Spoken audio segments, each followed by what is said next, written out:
La Banque africaine de développement et l'Agence des Nations unies pour les réfugiés se sont engagés à collaborer en faveur des personnes déplacées et des communautés au Soudan du Sud où se trouvent plus de 500 000 personnes, dont 100 000 réfugiés et 400 000 rapatriés sud-soudanais. Ce que nous avons vu, c'est qu'il y a beaucoup de projets qu'ils peuvent financer. Les autorités nous ont fait part de l'importance de la construction d'un pont qui élargira les terres disponibles pour les réfugiés et les rapatriés. Nous avons entendu parler de la possibilité de construire un barrage qui réduirait l'impact des inondations qui touchent la région régulièrement.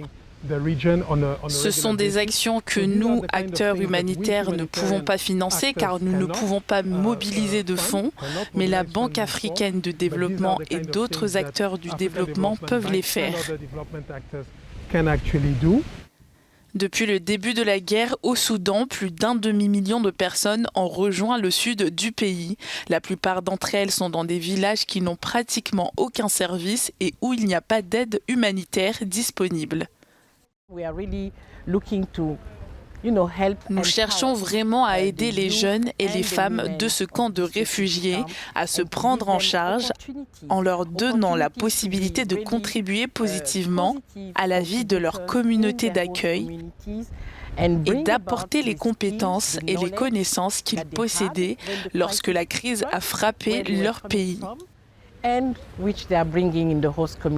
Cette visite s'inscrit dans le contexte d'une collaboration renforcée entre les acteurs humanitaires et du développement au niveau mondial et d'un afflux de plus de 500 000 personnes fuyant la guerre au Soudan.